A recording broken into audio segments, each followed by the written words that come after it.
Bien, hermanos, vamos ahora a continuar con otro de los temas éticos que es muy lacerante, quizás es un tema desagradable, pero necesario de tratar. Bien, el tema del nuevo feminismo va a ser corto, solamente la parte básica, 3 cuadros solamente, y el resto hablaremos del aborto más extendidamente. Bien, vamos a empezar con el primer cuadro, que es un lema de Edmund Burke, que es un hombre del siglo XVIII, lo dijo en el contexto de la Revolución Francesa, donde hubo muchas muertes, mucha violencia, hubo el terror rojo de los patriotas o los revolucionarios, el terror blanco de los realistas, y cada quien se esforzaba por matar de la forma más eficiente posible y cruel. Y bueno, él dice, lo único que se necesita para que el mal triunfe es que los hombres buenos no hagan nada. Eso es. Ahora, ¿qué somos nosotros aquí? ¿Hombres malos o hombres buenos? Si somos creyentes, ¿cómo nos podríamos considerar? En tal caso, como hombres buenos, o hombres y mujeres buenos, evidentemente. Y por lo tanto, ¿a qué estamos llamados? ¿A ser indiferentes a estas problemáticas? A decir, bueno, yo esto no lo sé, ni me importa, como dice por ahí uno por ahí, ¿no? Esto no va conmigo, no es mi problema, yo me ocupo solamente a mis aspectos espirituales, y estas cosas que pasan en el mundo, pues yo hago la vista gorda, me escabullo por allí, y no vi nada, y que pase el temporal, yo no muevo un dedo, yo no me opongo, yo no me resisto, simplemente colaboro con mi silencio. ¿Es eso lo que quisiéramos hacer como creyentes, colaborar con ese silencio? Yo creo que este es un lema muy oportuno para tenerlo bien en cuenta. Ahora veamos luego a continuación. Vamos a hablar primero de este tema. No sé si se ve bien la imagen, pero las feministas, o las nuevas feministas, son la principal fuerza motriz del lobby pro aborto. Son las más esforzadas en considerar el aborto como un método anticonceptivo de los que hay en existencia, uno más. Sin importar el crimen, el asesinato de la criatura en el vientre materno, porque para el feminismo, eso en lo que está dentro del vientre de una madre no es un ser humano, sino parte de su cuerpo, como un tumor que lo puedes extirpar y ya está. Esa es la visión. Pero vamos a discriminar adecuadamente e históricamente el antiguo feminismo, el feminismo de equidad, del feminismo de género y el radical, que es el que vemos hoy en día. Esto es lo que llaman la primera ola. Ahora, este no era un mal feminismo. Este era un feminismo legítimo y justo. Porque es que no existe el machismo. En España se usa el término machismo de una manera muy política y falsa, como que todo crimen que un esposo mata a una esposa es porque la mató porque era una mujer. Evidentemente sabemos que eso no es, había una relación mala y el hombre criminal, porque eso no deja de ser un criminal, quiso solucionar la situación asesinando a su propia mujer. Y viceversa, también pudiendo decir que el asesinato de una mujer a un hombre, pudiendo decir que es violencia feminista, ¿no? Pero no es que lo haya matado porque sea una mujer. Pero sin embargo, eso no significa, ojo, que no exista machismo en el mundo y que no exista hombres que desprecian a las mujeres, pisotean sus derechos y abusan de ellas. Eso es real. Quizás en Europa, Estados Unidos, esto como que ha un poco desaparecido, pero en América Latina, y yo lo sé personalmente, yo soy latinoamericano, y sé también que en África y en Asia también hay conductas masculinas que son bastante deleznables, y a lo largo de la historia hemos visto que efectivamente la mujer estaba mal considerada, al punto que los abortos selectivos en el tiempo de la Roma antigua eran tales sobre las mujeres que la desproporción de hombres y mujeres en la antigua Roma eran de el 40%. Es decir, había un 40% más de hombres que de mujeres. ¿Por qué? Porque decían, bueno, si nace niño, bien, si nace niña, mira, ¿sabes qué? Mátala. Y así lo hacían. Incluso hoy en día existen en algunos países, como la India, también en la China rural, y probablemente también en África, aunque no tengo tanto dato de ello, herramientas que se venden en las ferreterías para matar al niño, en este caso a la niña. ¿Por qué? Porque ellos prefieren por temas de dote que sea niño y no niña. Ahora, ¿eso cómo le podemos llamar a eso? Si no sería machismo. O sea que el abuso contra la mujer ha existido, eso es algo real, eso no se puede soslayar. Y que hasta muy poco tiempo, incluso hasta casi años 90, algunos países del mundo, todavía la mujer no podía votar. Estoy hablando del siglo XIX, estoy hablando del siglo XX, hace poquito tiempo atrás. Y eran países que consideraríamos que son muy avanzados. Y el estudio de las mujeres en las universidades también estaba vetado para muchas mujeres. O sea que, y recién ahora es que las mujeres ya tienen ya abierta esa puerta y por cierto hay más mujeres universitarias que hombres. O sea que ya digamos que eso ha pasado. Pero ha habido una lucha y ese es el feminismo de equidad que está aquí, que ese es un feminismo legítimo y que, por ejemplo, consiguió el derecho al voto, bueno, la educación universitaria, y otros derechos que actualmente tiene la mujer.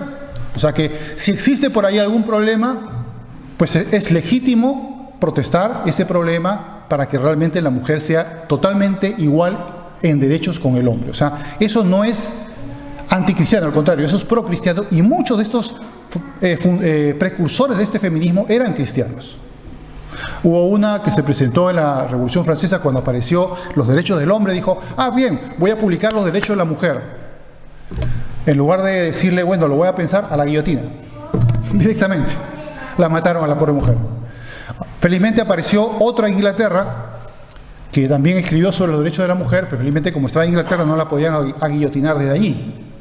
Pero bueno, pudo sobrevivir. Y también hubo un sacerdote en el siglo XVI que también estableció temas sobre el derecho de la mujer. Pero bueno, esas son la parte positiva. Hasta ahí no hay ningún problema. ¿Qué es lo que pasa luego en el siglo XX? Viene la segunda ola. El feminismo de género. Aquí ya se nos mete todo el neomarxismo. ¿Qué es lo que busca el neomarxismo? ¿Recuerdan cuando hablamos de ese tema? Busca sujetos revolucionarios. Busca una lucha de clases entre esos sujetos revolucionarios, de tal manera que exista una confrontación. Si el tradicional era entre el burgués y el proletario, ahora tiene que ser entre el hombre y la mujer. Y entre otros más que ya hablamos en su momento. Pero entre el hombre y la mujer. Tienen que pelearse, tienen que estar en conflicto. Incluso hasta el punto de la ruptura. Eso lo vamos a ver en la radical. Vamos a ver qué es lo que dice aquí. Dice, bueno, como les decía, nace de filosofías neomarxistas. Niega la feminidad biológica, dice que, bueno, uno se es mujer porque la cultura se lo impone. Bueno, es una barrabasada total, ¿no? O sea, porque ¿se acuerdan que muchas veces, incluso hasta en un debate presidencial, se dijo, a ver, dime, ¿qué es una mujer? ¿No? Y no saben contestar, ¿no? Si yo les preguntara a vosotros, ¿qué es una mujer? ¿Qué me dirían? Pues es uno de los sexos que puede concebir y gestar un bebé. Así de simple. Aparte de otras cosas, por supuesto, pero lo principal ya está por ahí. Ya puedes tener una normativa de poder distinguir un hombre y una mujer. El hombre no puede, la mujer sí. Aparte de otros temas. Pero hay gente que se pone a pensar, no sabe contestar. ¿Por qué no sabe contestar? Porque le están diciendo que la cultura es capaz de definir lo que es un hombre y lo que es una mujer, lo cual es una estupidez total. No tiene paliativos, es algo totalmente equivocado. Pero, sin embargo, ellos se enmascaran ahí en sus ideas, se les obnubila la mente, ya no es capaz de razonar, y esos conceptos los han asumido de tal manera de que aunque tú le discutas, no hay manera de que entiendan. Bueno, considera que la maternidad es un medio de opresión del hombre contra la mujer. Es una barbaridad, ¿no? Pero es una manera de opresión. O sea, que es algo de la cultura. O sea, que en algún momento de la historia hubo un momento que se inventó de que la mujer iba a parir los hijos y no el hombre.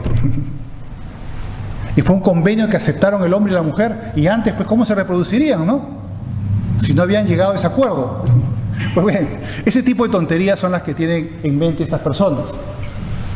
Hablan del empoderamiento femenino, la mujer tiene que empoderarse para poder ser una persona que se realice, no puede realizarse como madre, eso no, eso es una cosa fea. ¿Familia? Oh, no, gracias. ¿Hijos? Uf, qué asco. No. ¿Estar con un hombre? ¿Qué problema? Entonces, hay un énfasis de querer priorizar a la mujer sobre encima del hombre, una especie de discriminación positiva, ¿no? Bien, bueno, ya he explicado básicamente todo lo que está aquí, o sea que vamos a ver al feminismo radical, lo que llaman las feminazis. Pero ojo, lo que acabamos de ver, y esto es básicamente lo mismo, o sea, cuando nos referimos a las feminazis o a ese nuevo feminismo, que no está de acuerdo al consejo de Dios, evidentemente, sino es totalmente contrario al cristianismo, por eso son tan enemigos de los cristianos, y ellos sí, callan en todos los idiomas conforme al Islam, que es totalmente machista hasta la médula. ¿Por qué? ¿Por qué callan del Islam? Porque el Islam es un compañero revolucionario, porque es otro oprimido del opresor cristiano. El cristianismo es opresor y el Islam es oprimido.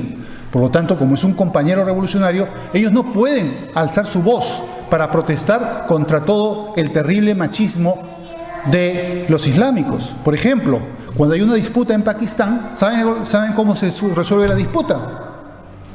Pues cogen a una de las hermanitas que tiene por ahí y las dan. Ya está. Como esclava de por vida, doméstica y sexual. ¿Qué les parece esa costumbre? Es aberrante, ¿no? Pero eso sí, que una feminista algún día hable de eso, jamás lo vas a ver.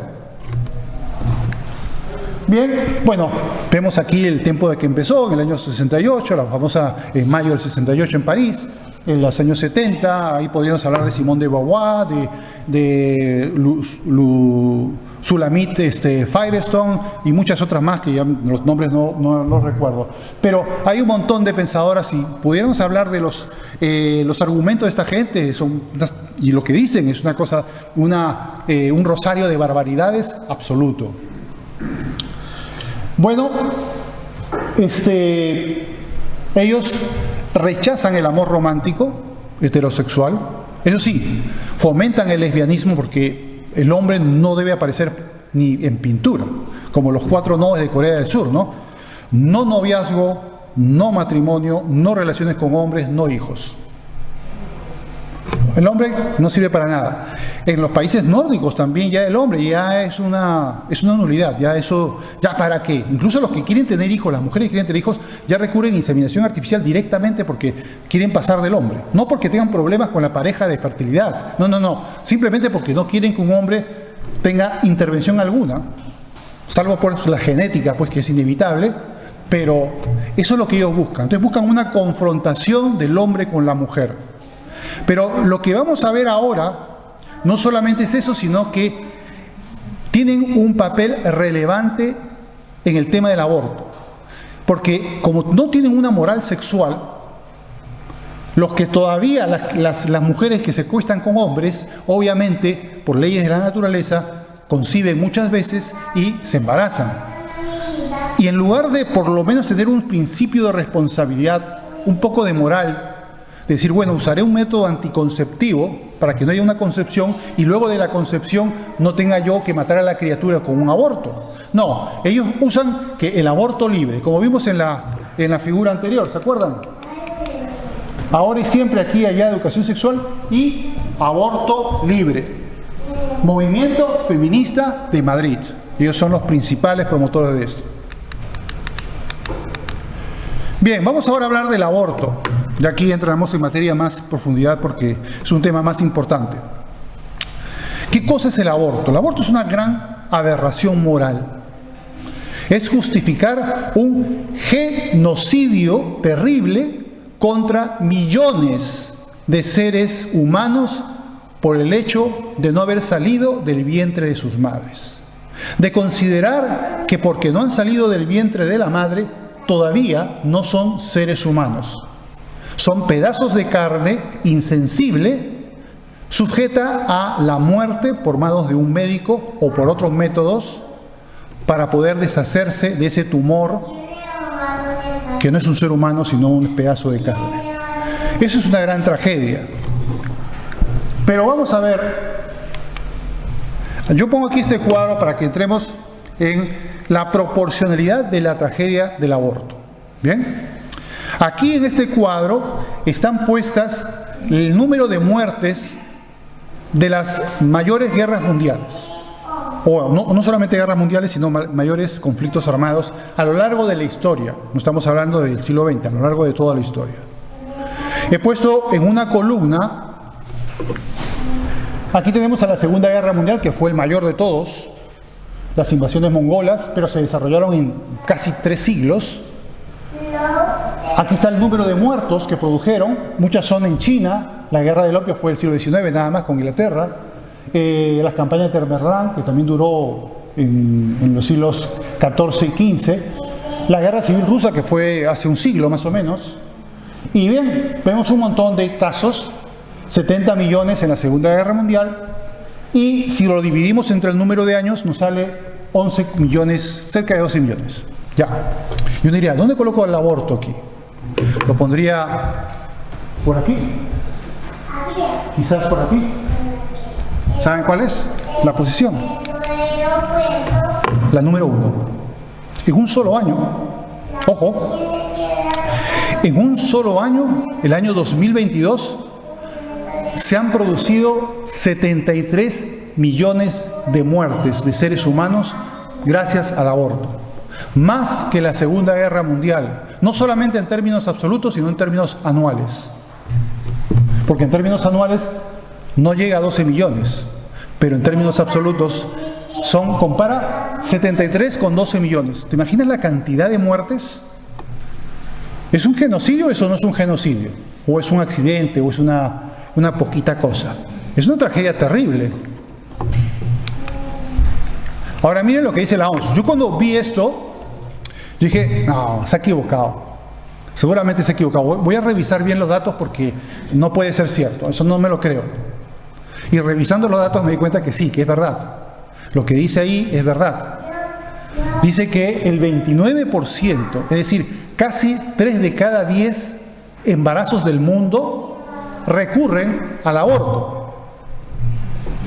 Yo pensaba que iba a ser menos, bueno, un 3%, quizás un 6%, pero 29%. ¿Se imaginan lo que es eso?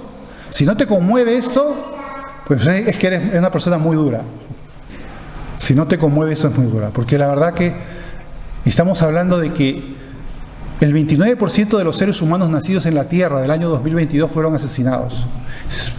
¿Eso te parece algo, bueno, un baladí, digamos, sin importancia, un temita de carácter secundario, como que dice la temperatura europea promedio? No, eso es un terrible crimen. Eso que ven en la foto, estas tenazas, por cierto, esas tenazas que ven ahí, son las que usan los abortistas para extraer la cabeza luego de haber succionado con un tubito succionador y desmembrado todos los cuerpos del bebé. Pero ahora vamos a ver cómo sucede eso, porque tiene su detalle. Ahora, en las próximas 6 pantallas voy a mencionar los argumentos de los proabortistas refutados, porque ellos tienen argumentos, tienen razones por las cuales pretenden justificar lo injustificable. Vamos a ver estas preguntas. La primera sería la siguiente. Bueno, esta es las 2 consideraciones respecto a lo que es el aborto. Primeramente, es negar la condición humana de ser nonato. Nonato significa no nacido. Y el segundo, que es solamente una parte del cuerpo de la madre. Esos son los argumentos principales de los proabortistas. No es un ser humano, es un pedazo de carne. Por lo tanto, lo puedo extraer como quien extirpa un tumor y no me hago problemas, ni mi conciencia se va a afligir por ello, porque ¿para qué? Vamos a ver ahora los argumentos. La pregunta ¿es el nonato en el vientre de su madre un ser humano o es solo un pedazo de carne? Ahora, hay un detallito. ¿Cómo identificamos a un ser humano cuando tenemos una investigación forense? Para poder dictaminar de que el violador, por ejemplo, fue determinada persona o el asesino fue determinada persona a través de pruebas de ADN. ¿Por qué? Porque el ADN que tenemos todos en cada una de nuestras células tiene nuestra firma personal. Es única para cada persona. Por lo tanto, podemos identificar a las personas. ¿Y eso qué significa? Que estamos identificando ¿a qué? A seres humanos. Es un ser humano. Por lo tanto, ya la genética nos está diciendo de que el nonato, aún en el vientre de la madre, después de la concepción, de la meiosis, donde se juntan el acervo genético de la madre y del padre en un solo cadena de ADN, pues a partir de ahí tiene una identidad genética y por lo tanto es un ser humano.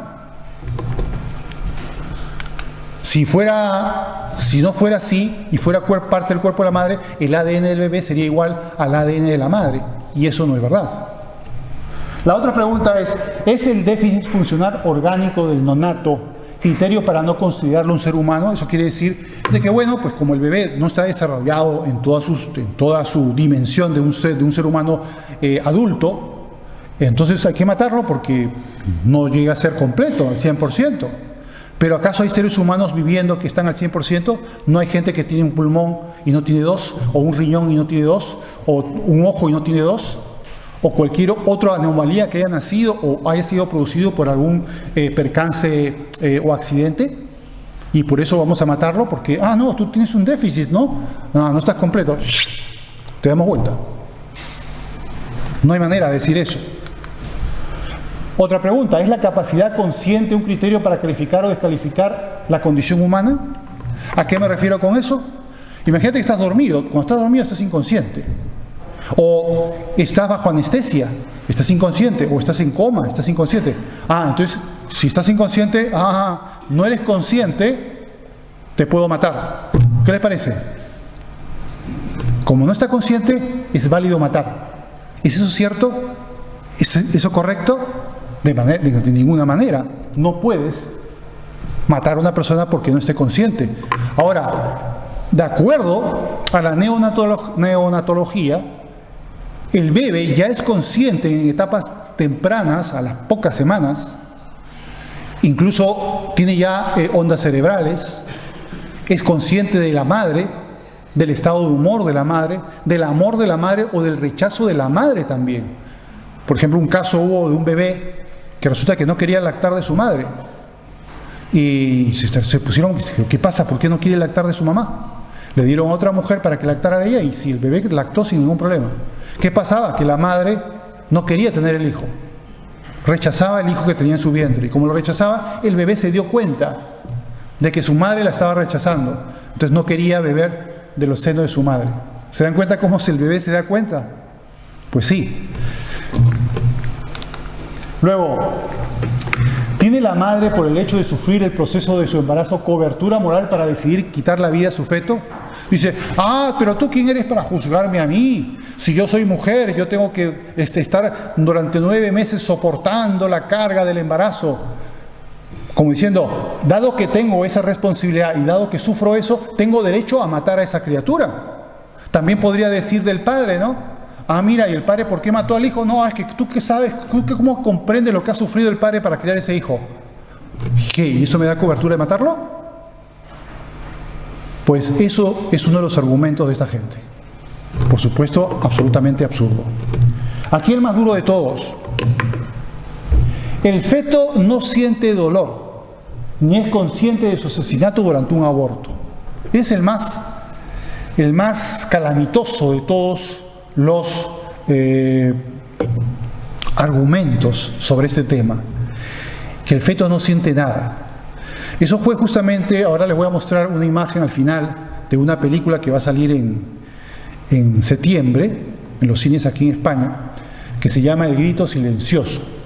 En el blog, por cierto, cuando vayan al blog, van a encontrar una ventana a YouTube donde está un documental del doctor Nathanson. Resulta que el doctor Nathanson era una de las autoridades proabortistas más eminentes del mundo. Y él dice, con mucho pesar por cierto, que es responsable de la muerte de 75.000 bebés. 5.000 por él y 70.000 por causa de su clínica abortista.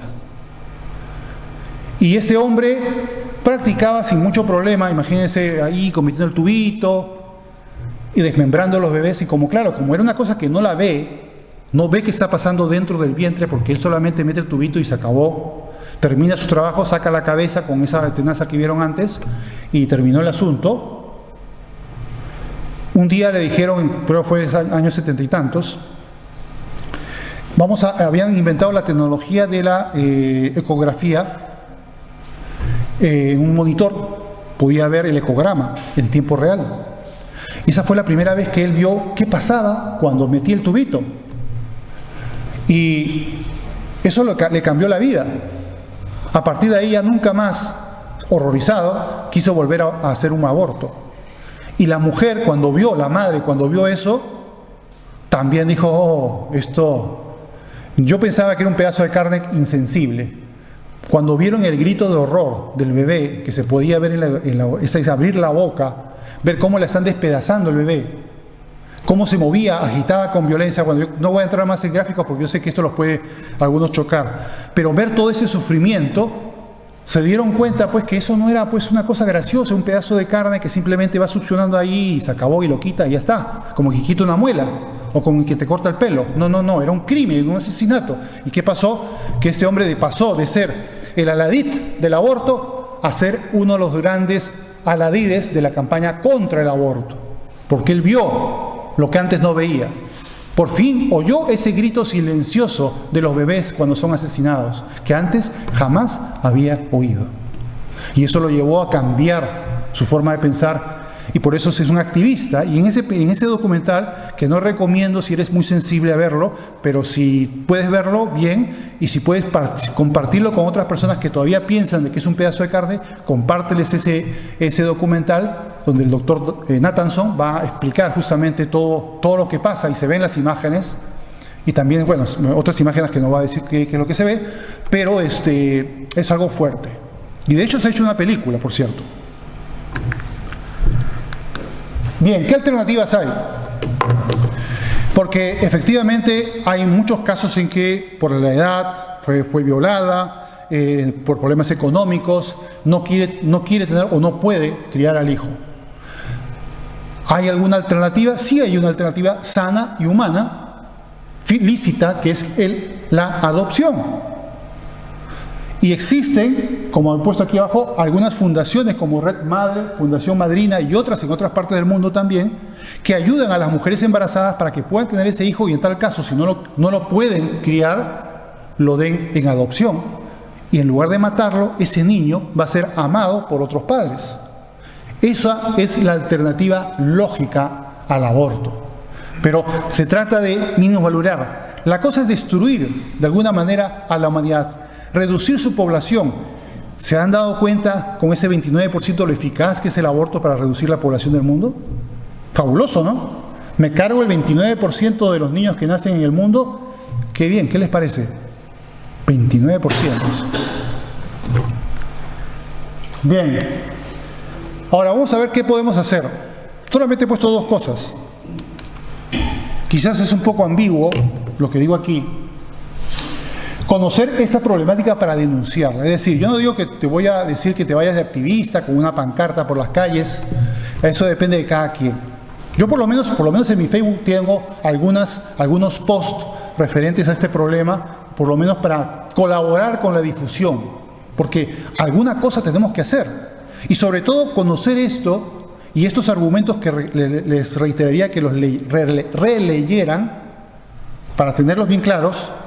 Poder aconsejar a una mujer que quiere abortar de lo que eso implica, que es un asesinato, y que no solamente es un asesinato, sino que también va a tener consecuencias para ella. Es verdad que hay algunas mujeres que abortan varias veces, quizás por la calidad del aborto aplicado, y no quedan estériles, pero a muchas sí quedan estériles, y no pueden luego tener hijos. Aparte de otros problemas de daños en el útero, en los ovarios, en fin. En la vagina pueden tener un montón de daños y desgarros que van a causarles problemas y trastornos en su futuro. Aparte de los problemas psicológicos, del remordimiento y de la depresión que eso puede conllevar. Por lo tanto, hay que tener cuidado con eso. Bien. Vamos a ver este que puede parecer un poco raro, ¿no? Dirán, oye, ¿por qué dices eso con no combatir los anticonceptivos? Pero sí, hay iglesias y hay personas que piensan de que, bueno, que ellos no quieren usar ningún anticonceptivo para su uso personal ni para el uso de nadie más. Pero, ¿eso está bien? Tú puedes tener, efectivamente, como creyente, la libertad absoluta de querer o no usar anticonceptivos, como cualquier otra cosa. Porque cada quien, como dice el capítulo 14 de Romanos, tiene sus convicciones cristianas y ya está, no hay problema. Ahora, lo que yo quiero decir aquí es que esas convicciones no pueden ser aplicadas a gente que no conoce a Dios. Al credo no le puedes pedir tus convicciones cristianas. Lo que él tiene que saber es lo que tiene que hacer para evitar que haya esas concepciones en su inmoralidad sexual, porque la va a tener, y termine eso derivando en un aborto, que lo usan como un método anticonceptivo. Si yo no lo usé con anticonceptivos naturales que evitaran la concepción, luego de la concepción voy a matar a ese niño. Eso es más bien colaborar con una masacre, si es que tú te opones. Evidentemente muchas personas no tienen ese poder, pero sí pueden aconsejar, digamos, en relación a eso, y eso es lo peligroso. Bien, ya estamos acabando. Esta es una película basada justamente, se llama igual que el documental, que es de los años 80, más o menos.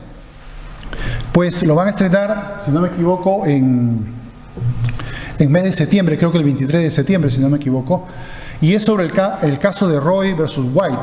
Resulta que en el año 73 se orquestó un caso ante la Corte Suprema de los Estados Unidos para dirimir si el aborto tenía que ser legalizado o no, es decir, que todos los estados de los 50 estados de Estados Unidos tuvieran que practicar el aborto o no. Y al final, la ley de la Corte Suprema fue que se autorizaba el aborto.